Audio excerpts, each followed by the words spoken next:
Oh hi, I didn't see you there. Hi guys, and welcome to today's very sunny edition of the weekly book chat. This week we are reviewing Dune.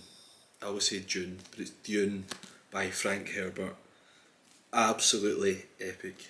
So let's get into it. As usual, we have to begin by saying there are going to be spoilers in this video. So if you intend on reading the book or watching the film and you haven't done so yet and you don't want the plot to be spoiled, then this one maybe isn't for you. So let's get into it. So I had become aware of this book a few years ago before the film.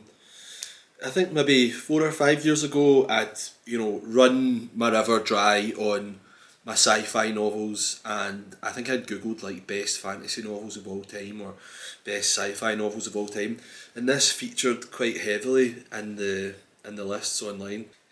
Sorry about this light. Anyway, so I'd got the Audible first, and I was actually working night shift in my old job, and I'd been listening to it, and I just couldn't get into it for whatever reason. I think because I'd never seen the film at that point. I had no frame of context really. There's a film that was made in the 80s, but it is, do not watch it. It's horrendous. I've only watched the blurb on Netflix, and that was enough. It's comical. It's like the caricature of a sci-fi film. They just didn't have the tech back then, apart from the never-ending story, which was amazing. But anyway, so I just couldn't get into it, and I persevered with it quite far. I think I got about 3 quarters of the way through, but I never enjoyed it, and I ended up just writing it off as like a bad deal. So then I seen the film advertised a couple of years ago. I think the film's release actually got delayed by lockdown. I thought, oh my god, that looks absolutely epic. So watched the film, incredible. If you haven't seen the film, it's one of my favourite films. Like, I know that seems like quite a juvenile thing to say, but I think Denis Villeneuve is a genius. He done Blade Runner, he done Sicario, and some of the same cast are in this. A work of art, I would say. Like, it's absolutely incredible. The performances, it couldn't have been cast any better. Just the aesthetic of it, the photography, the score. Hans Zimmer does the score. It's a masterpiece. That's the only way I can articulate it. So that kind of gave me like renewed vigor to go and read the book. And with the context of the film, how it looks, how the characters look, the book was just so different. And I actually got the book this time instead of the Audible. I just cannot explain how much I enjoyed it. Like, Frank Herbert, for me, the author, is a bit like J.R. Tolkien. Like, he's created a universe within a universe. The amount of detail is incredible. So to kind of set the scene, it's difficult to pigeonhole them. There's elements of Star Wars, there's elements of Game of Thrones. It's got so many different variables. You've got great like noble houses, space, technology. I had read that Frank Herbert kept it deliberately low tech because he wanted it to be more character driven and plot driven. But I think like the stuff they talk about in it, I think in terms of like the technology and the space stuff and that, I still think is like super technical, super interesting, like super abstract. Like, it's sometimes I just ponder the mind of a person that can produce work like this. I'm like, that guy is so intelligent and creative. I just think it's got such a good blend of all those things, and especially because the Fremen, we'll come to them soon, they have a religion, and I think it's a really nice balance of like mysticism and technology. It seems it's got so many layers to it. Essentially, anyway, I've rattled on now for like 10 minutes without giving you any plot. The main character is called Paul Atreides. He is a member of a great house. They're situated on one planet. They are given charge of a planet called Arrakis.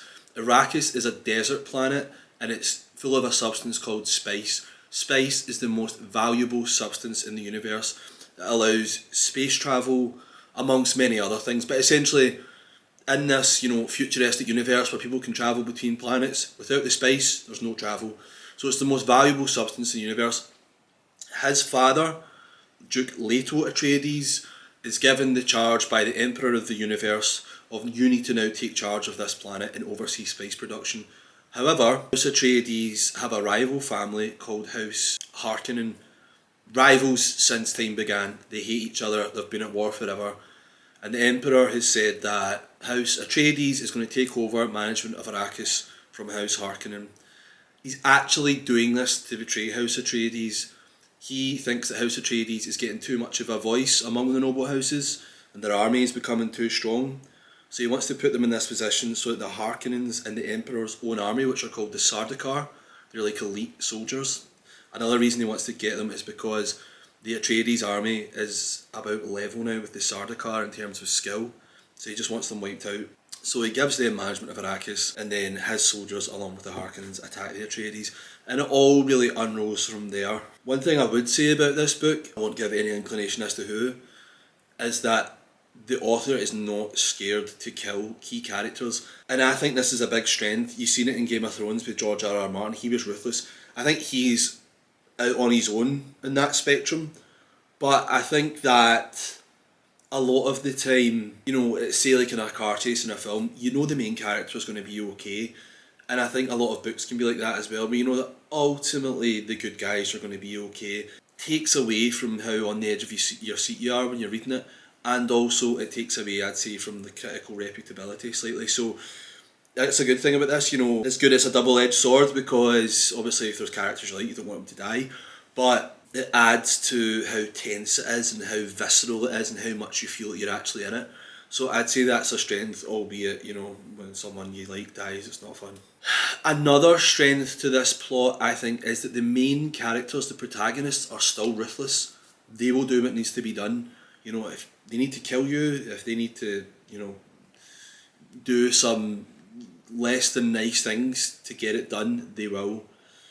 And I like that because it makes it more real life, in my opinion anyway.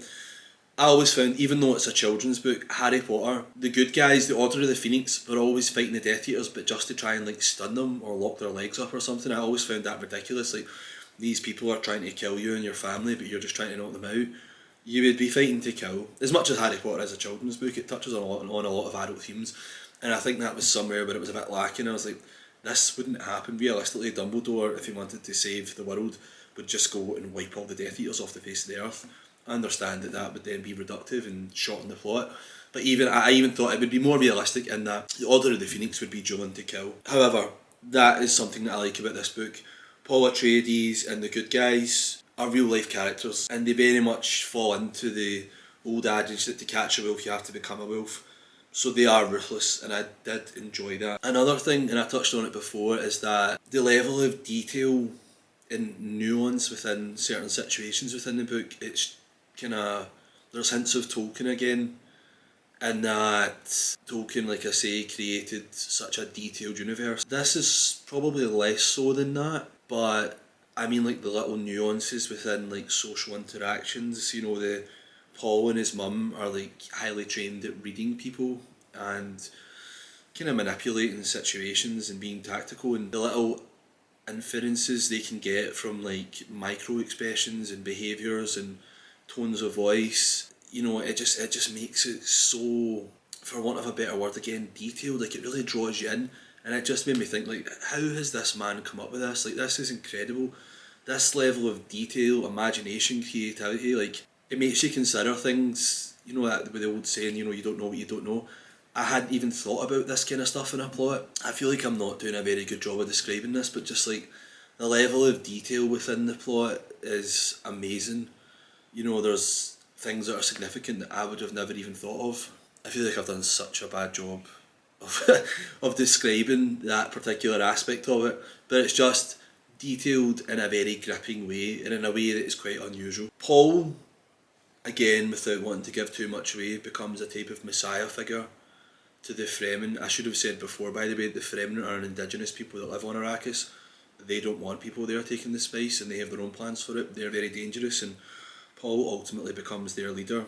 They're good, but he's a messiah figure. But sometimes when someone gets that in a film where they have their training montage and then they just can't be beaten, it's not like that. He's still vulnerable in his own way. He's still human.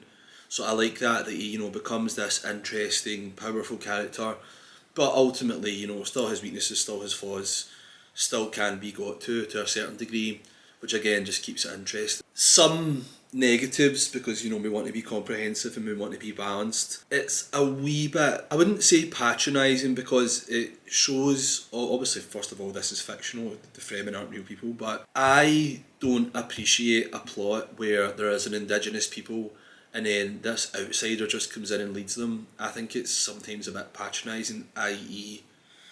The Last Samurai, Avatar, Dances with Wolves. The Last Samurai, for example. So these samurai have trained day in, day out since they were toddlers at their style of fighting, and then Tom Cruise comes in and lives with them for a winter, and he's the best fighter out of all of them and is going to be their leader in battle. I just find that beyond ridiculous and patronising to the people involved.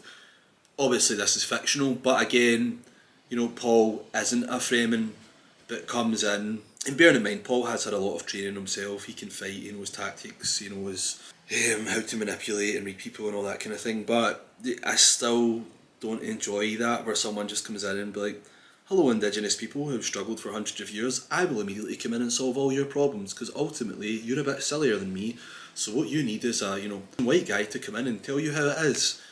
I find that slightly patronising. It's not a plot that I love, and I think it's overdone. Another thing I would say is that Chani, who is played by Chani or Shani, I think it's pronounced, who's played by Zendaya in the film. Not seen so much of it in the film, and I kind of think that they will probably adapt it in the film to make it slightly different from the book. But in the book, she is very submissive to Paul. After, them initially getting together, from what I've read so far, this is only in the first book, she kind of lives just to facilitate Paul and mother him to some degree. I don't love that.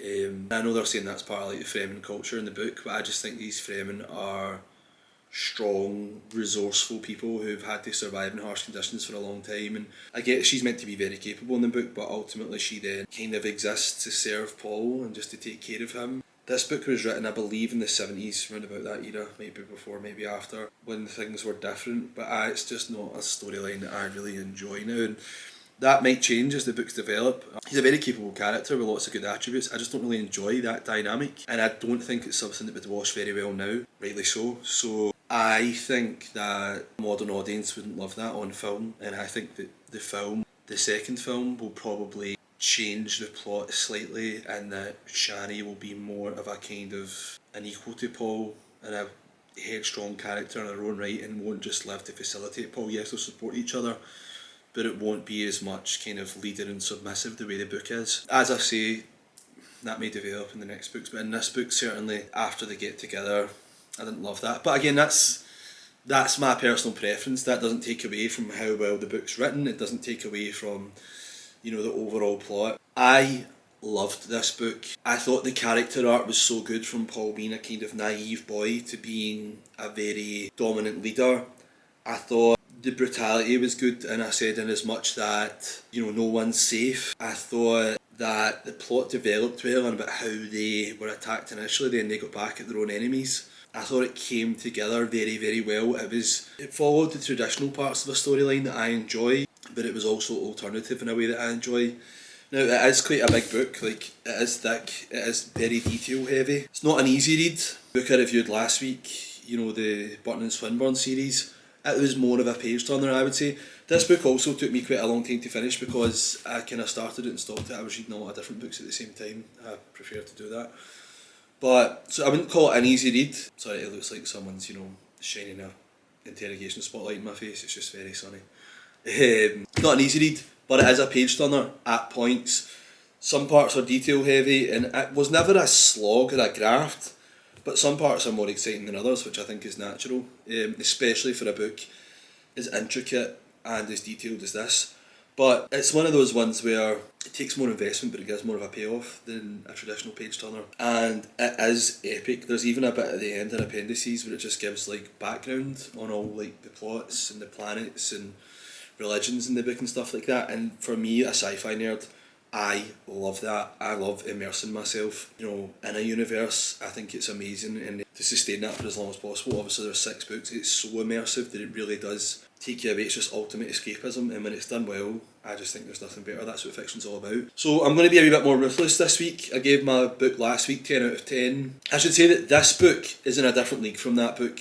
I can be kinder to that book because although it is, it was amazing, it's operating on a different level from that, and that it's a kind of low investment page turner. Whether this is a masterpiece, this is epic, this is something that will stand the test of time, this is up there with Lord of the Rings. Because I expect more from it, I'm probably going to be a wee bit more critical. It's not quite Lord of the Rings. I'm going to give it an 8 or a 9 out of 10. Let's say 8.5 out of 10. Incredible characters, incredible plot, incredible setting the scene. In terms of creating a universe, it's up there with Tolkien for me. But it lets it down for me in the plot is, like I said, that, you know, this Outlander just comes in and leads in Indigenous people, which, again, it's my personal preference, but I don't enjoy that. And I don't enjoy that Paul's eventual wife, she's not his wife, but his partner is a bit too submissive to him. Again, these are just personal preference for me. And it is detailed in parts to the point of almost being slow. However, it's well worth it. So, as I said, this is a masterpiece. It will definitely stand the test of time. It's up there with the best fantasy books I've read. It's just behind Lord of the Rings for me. Probably ahead of Game of Thrones, if I'm being honest. However, I'm going to say a critical 8.5 out of 10. But I cannot advocate it enough. And if you're a sci-fi fan, this is an absolute must read. I cannot express that strongly enough. So, I think that's us. Thank you very much for watching again, guys. And let me know what you think. Let me know if there's anything that I should be reviewing. And see you next week.